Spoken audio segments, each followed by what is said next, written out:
Conversar sobre a depressão geralmente é um tema muito focado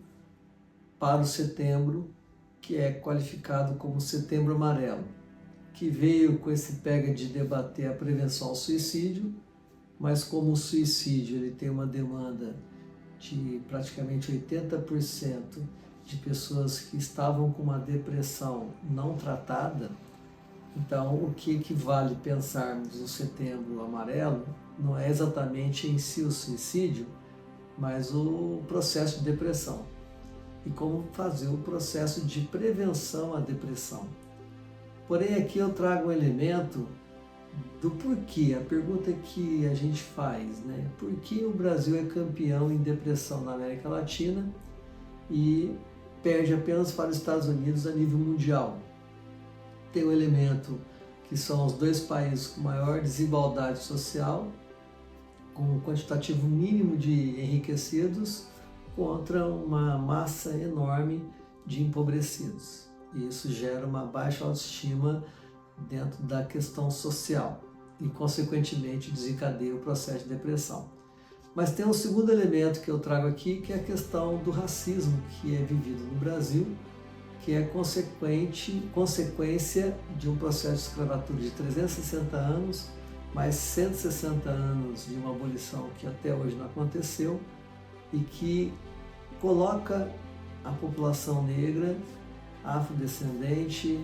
pretos, negros e pardos, 70% desta população morando nas comunidades periféricas. Então, aí mostra que a desigualdade que gera também a depressão tem uma marca clara, que são os afrodescendentes da diáspora africana, que aqui chegaram como escravos para trabalhar para a colônia portuguesa. E aqui eu venho trazer o porquê então a depressão ela marca dentro dessa estrutura de autoimagem a partir desta referência. E aí faz com que o Brasil, que tem aí aproximadamente 60% de sua população afrodescendente, faz com que o Brasil tenha, sem dúvida, uma evolução do processo de depressão, porque nós estamos sob o estigma da escravatura e as consequências deste processo de escravatura que até hoje se dá na forma de racismo e na forma do racismo estrutural, das diferenças sociais e da acentuada desigualdade de oportunidades e de espaço de crescimento que não é equitativo e equivalente na sociedade brasileira. Então, eu trago esse tema para a gente pensar o porquê o Brasil, então, é campeão de depressão na América Latina. Não dá para fugir dessa demanda sobre o racismo institucional e estrutural constituído desde a escravatura no Brasil.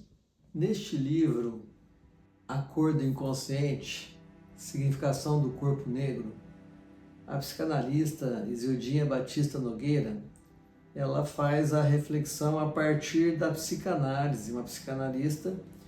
que foi construir a demanda da psicanálise a partir da questão do negro no Brasil, e ela traz elementos interessantes. Eu vou ler uns itens aqui, lógico, uma obra muito grande, que não caberia nesse vídeo,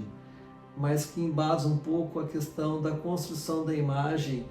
e da autoimagem do negro no Brasil, que remete a 60% praticamente da população brasileira, e que vai construindo essa autoestima negativa que vai gerando o processo de depressão. Isso é um dos aspectos dessa depressão coletiva brasileira que faz o Brasil ser campeão de depressão na América Latina.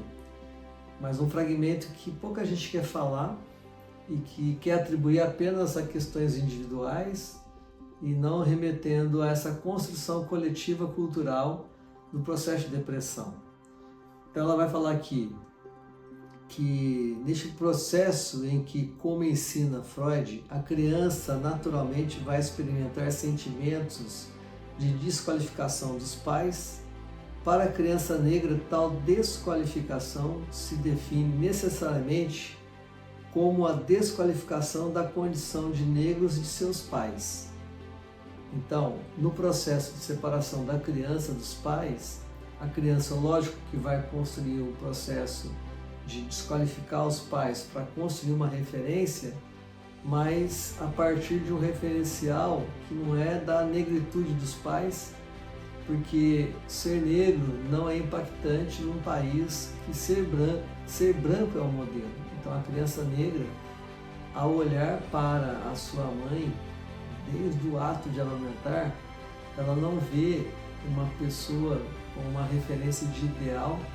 dentro de um país onde é cultuado a branquitude, o ser branco como referência, como conquista, como sucesso. Então aqui já começa a abalar as estruturas emocionais de uma pessoa em construção. E aí, neste livro, ela acrescenta: como a brancura não pertence nem à mãe e nem ao filho, só pode existir a baixa autoestima e a negação da condição de negro,